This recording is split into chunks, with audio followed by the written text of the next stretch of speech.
who's never going to have a family with this man. He's already declared that. That's already that the baby's born, but the family breaks apart as soon as the baby's born. There's no consideration like, well, what about the children? How whatever, none of that, right? It's like, oh, I can be a, I can just still I'm gonna come see my son once every month and he's gonna be fine. And okay, whatever, do your thing.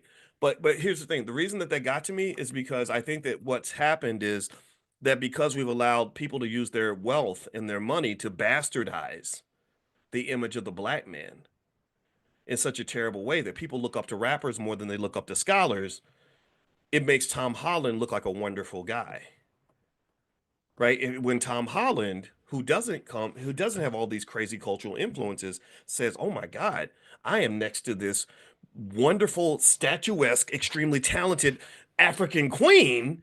I'm going to worship her. Like I'm going to wash her feet every morning because I am honored to be with this woman." They call that simping when you like express your admiration for your woman. Oh, you a simp, you a simp. That's again, that's white culture, hip hop through hip hop. To just so when he does that, other people are gonna go, oh, the white guys are so much nicer to their women than the black guys are. Because I saw the rapper with his Disney princess, and he spit on her in public and cussed her out and called her a blanket. In fact, actually, when the Zendaya, not Zendaya, I'm sorry, the other Disney Halle, when she broke up with the guy, he went on Twitter and said something crazy like about her, about I'm not even think about sex, but think about something that involves your mouth. That's all I'm gonna say because some of y'all got kids watching, and that's all I'm gonna say. Y'all grown, you know what I'm talking about. And I'm like, but you can't say that about a Disney princess.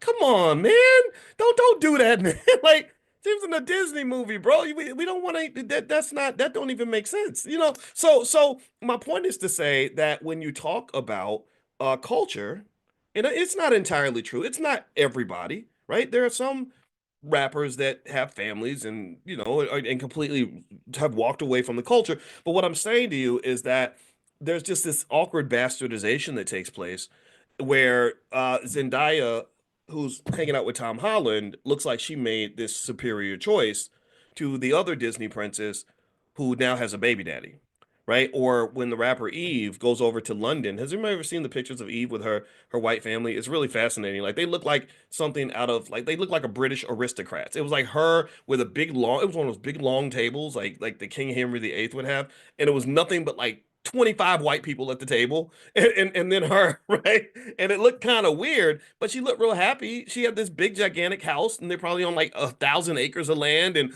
it almost gives this impression. Or even when the one lady, what's her name? I forgot her name.